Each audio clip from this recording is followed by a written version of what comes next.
हिमाचल प्रदेश का हमीरपुर से पठानकोट हाईवे, जहां पे 2010-11 के आसपास ऐसा माना जाता था कि बीच में एक डेस्टिनेशन थी जिसका नाम मैं आपको आगे बताऊंगा। उस जगह पे बहुत सारे लोगों ने कुछ भयानक एक्सपीरियंसेस लिए जो कि उनकी ज़िंदगी में बिल्कुल ही भयानक बदलाव लेके आए थे। हालांकि आज चीज़ें काफ़ी बदल चुकी हैं, रोड्स काफ़ी बेहतर हो चुके हैं, आसपास घर बहुत ज़्यादा बन चुके हैं, लेकिन एक वो भी समय था जब बहुत सारे लोगों ने कुछ भयानक चीज़ें एक्सपीरियंस की थी और इन्हीं में से एक इंसान था जिसका नाम था पंकज। आज का इंसिडेंट हिमाचल प्रदेश के इसी हाईवे के इसी एक जगह का है जो कि हमारे साथ शेयर किया पंकज नाम के इंसान ने। तो चलिए शुरू करते हैं।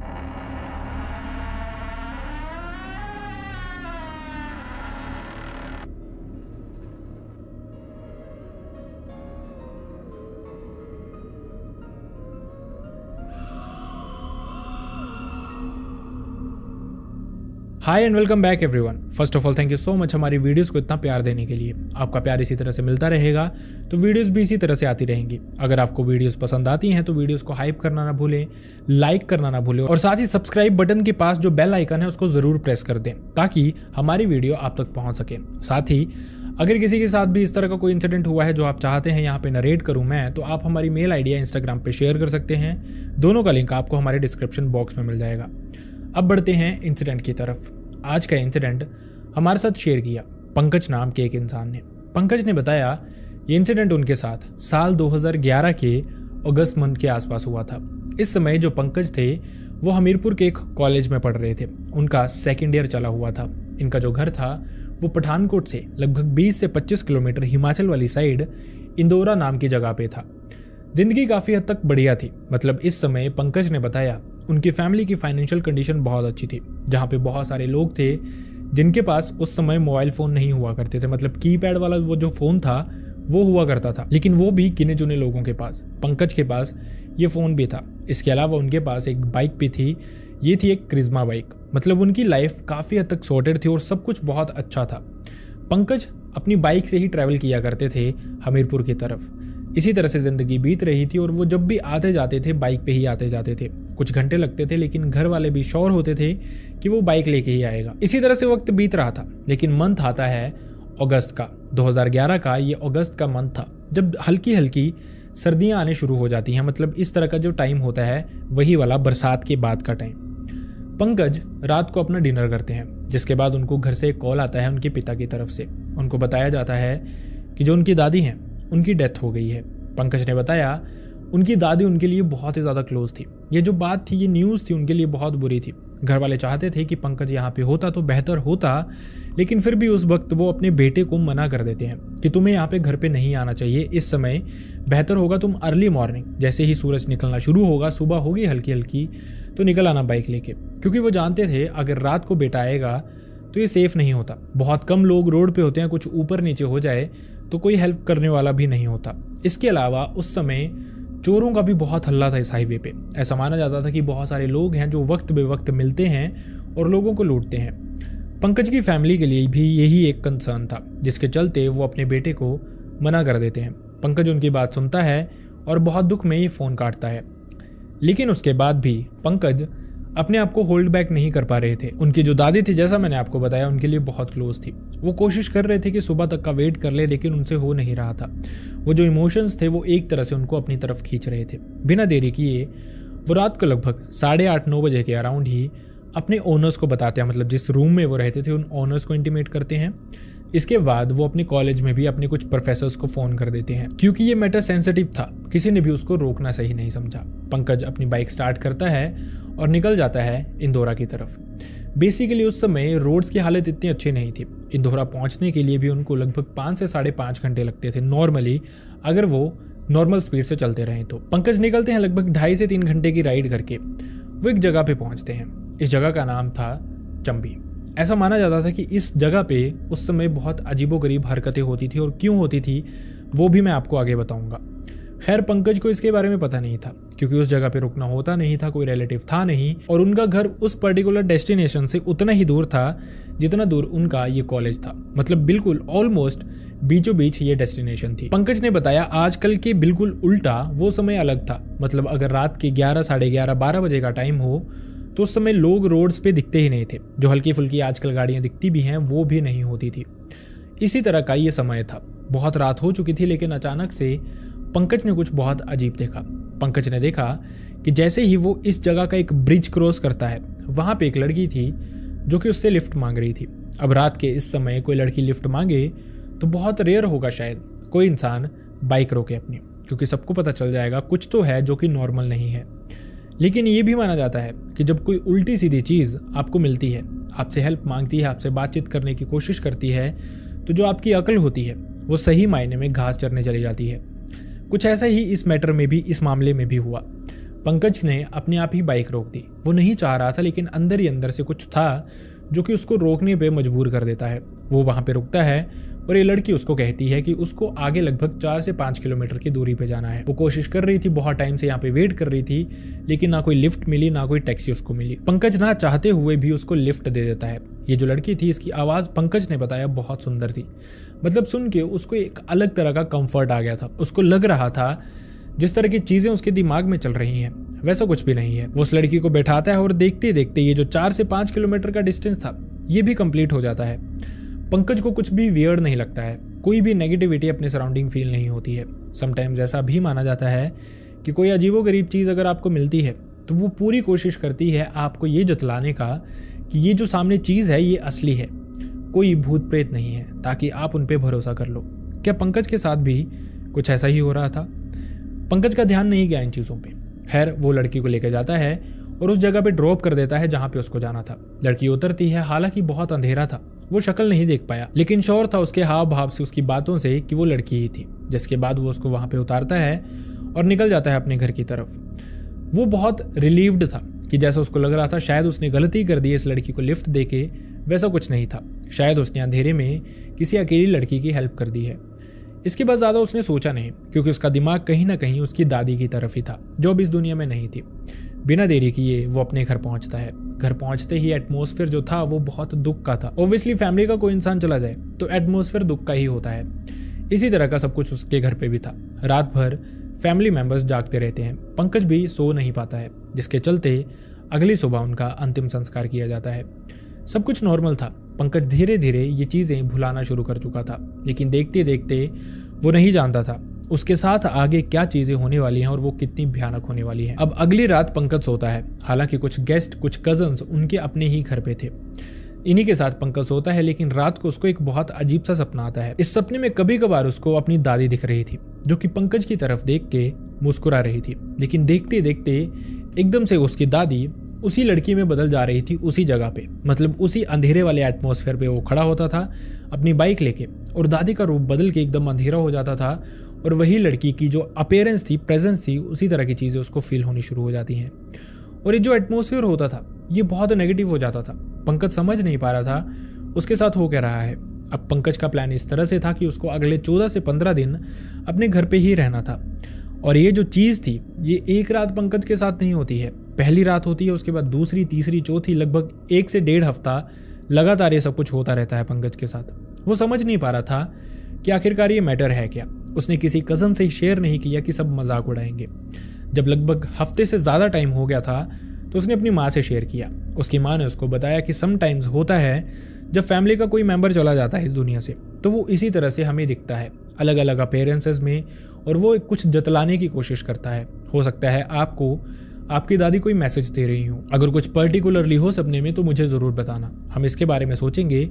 इसके अलावा उसे टेंशन लेने की ज़रूरत नहीं है। अब ये जो लड़की वाला किस्सा था, जो उसने लड़की को लिफ्ट दी थी, वो उसने अपने घर पे नहीं बताई। वो जानता था घर पे बताता तो घर वाले उसको डांटते, इसी डर से उसने ये बातें अपने तक ही रखी। लेकिन पंकज ये नहीं जानता था कि जो चीज़ें वो छुपा रहा है अपनी फैमिली से, वो उसके लिए कितनी भयानक हो सकती हैं। और यही उसको अगले ही दिन देखने को मिलता भी है। उसको घर आए लगभग 10 से 11 दिन ही हुए थे कि एक रात पंकज अपने वॉशरूम की तरफ जाता है। पंकज ने बताया कि वो प्रेफर नहीं करता था अपने वॉशरूम की लाइट्स ऑन करना, मतलब अगर उसको टॉयलेट ही करना हो तो वो वॉशरूम की लाइट ऑन नहीं करता था। इसी तरह से वो अंधेरे में ही अंदर था कि अचानक से उसको ऐसा लगता है कि उसके कंधे पे किसी ने हाथ रखा है, और यही देखने के लिए वो एकदम से घूमता है और दरवाज़ा खोल देता है ताकि थोड़ी सी लाइट जो है वो रिफ्लेक्ट होकर अंदर आए, और अगर कुछ है अंदर सच में तो उसको वो दिखे। लेकिन उसको कुछ दिखता नहीं है।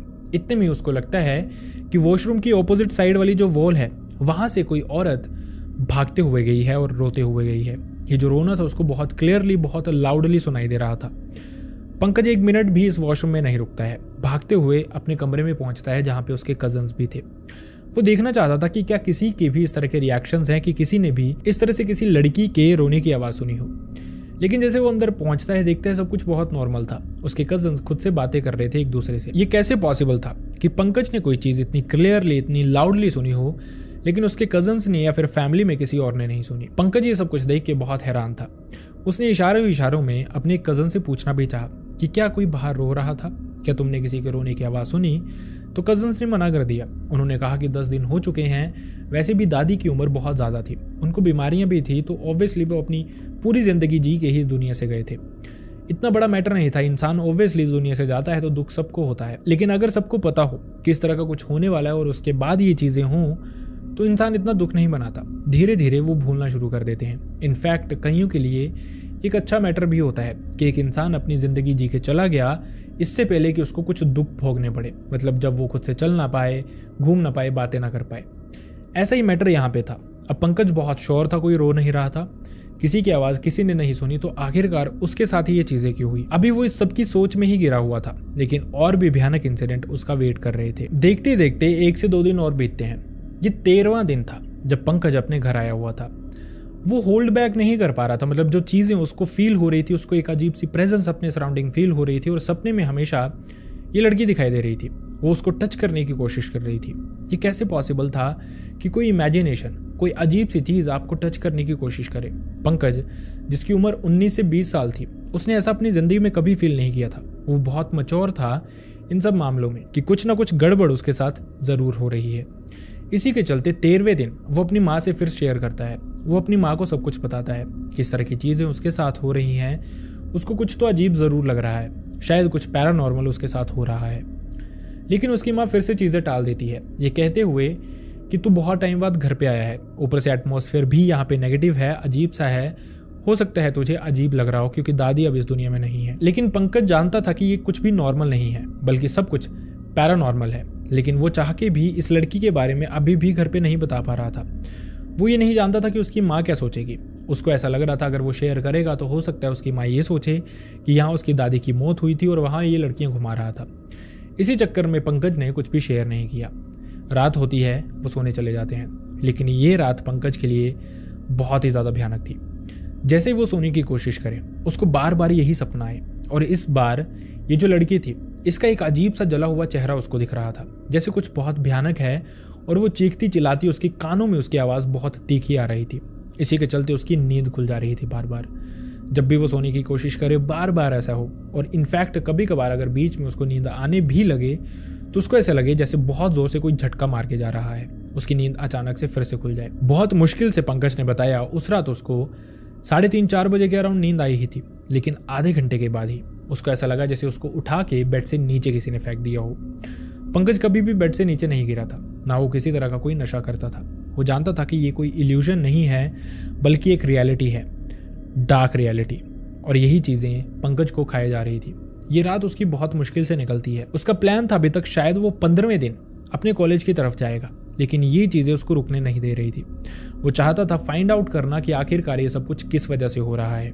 कहीं ना कहीं वो ये जानता था शायद वो ब्रिज पे जिस लड़की को उसने लिफ्ट दी थी, कहीं ना कहीं उस लड़की का शायद इस सब से लेना देना हो सकता है। इसी के चलते वो 14वें दिन अपने घर पे कहता है कि उसको कॉलेज जाना है, कुछ ज़रूरी काम आ गया है। वैसे भी अभी यहाँ पे कुछ है नहीं, तो बेहतर होगा वो कॉलेज चला जाए। वैसे ही उसकी बहुत छुट्टियाँ हो गई हैं। घर वालों ने उसको रोका नहीं, सब जानते थे कॉलेज पढ़ता है, 14 दिन की छुट्टियाँ पहले हो चुकी हैं, तो बेहतर है ये अपने कॉलेज चला जाए। पंकज बिना देरी किए 14वें दिन ब्रेकफास्ट करता है और अपने घर से निकल जाता है। जैसे ही वो इसी जगह पे पहुंचता है, चंबी, वहां पे उसी ब्रिज के पास जहां पे उसने उस लड़की को लिफ्ट दी थी, खड़ा हो जाता है। लगभग दोपहर का समय था, गाड़ियां कुछ आ जा रही थी, लोग कुछ आसपास घूम रहे थे और एटमॉस्फेयर एकदम ही अलग था। मतलब रात को जहां कोई भी इंसान, कोई भी गाड़ी, कुछ भी वहां पे दिखाई नहीं दे रहा था, दिन में बिल्कुल ऑपोजिट था। सूरज की रोशनी थी, गाड़ियां आ जा रही थी और कुछ लोग भी वहां पे खड़े थे। पंकज वहां पे रुक के बहुत परेशानी से आसपास देखने की कोशिश करता है, कहीं ना कहीं कुछ ना कुछ उसको ऐसा मिले जो उसको बेहतर फील करवाए, लेकिन ऐसा कुछ भी रियलिटी में हो नहीं रहा था। 5 से 7 मिनट पंकज को हो जाते हैं जब वो यहाँ वहां देख रहा था, लेकिन उसको कुछ दिख नहीं रहा था। लेकिन इस तरह का कोई भी इंसान अगर आपको भी दिखता है जो कुछ ढूंढ रहा होता है, परेशान होता है, तो उसके चेहरे के हाव भाव बता देते हैं। इसी तरह का कुछ पंकज के साथ भी था, जिसके चलते एक इंसान नीचे दरिया से निकल के बाहर की तरफ आता है और वो देखता है कि पंकज थोड़ा परेशान लग रहा है। शायद कहीं ना कहीं वो इंसान ये मैटर जानता था कि क्या यहाँ पे लोगों के साथ हो रहा है और क्या रीजन हो सकता है जिसकी वजह से पंकज वहाँ पे परेशान खड़ा था। इसी के चलते वो पंकज के पास जाता है और उससे पूछता है, बेटा तुम्हें कोई परेशानी है या फिर तुम्हारा कुछ गुम हो गया है?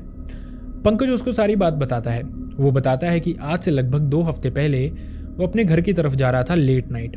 अचानक से उसने यहाँ पे एक लड़की को लिफ्ट दी, जिसके बाद जैसे ही वो घर पहुंचा बहुत भयानक चीज़ें उसको फॉलो करते रही और वो खुद भी नहीं जानता उसके साथ क्या हो रहा है और वो किसी से शेयर भी नहीं कर पा रहा। ये इंसान उसके लिए अननोन था, तो उसने बिना कुछ भी छुपाए सब कुछ क्लियरली उसको बताया। सामने से जो इस इंसान ने कहा उसने पंकज के रोंगटे खड़े कर दिए। उसके पैरों तले से ज़मीन ही खिसक गई थी। उस इंसान ने पंकज को बताया कि तुम अकेले नहीं हो जिसके साथ ये चीज़ें हो रही हैं।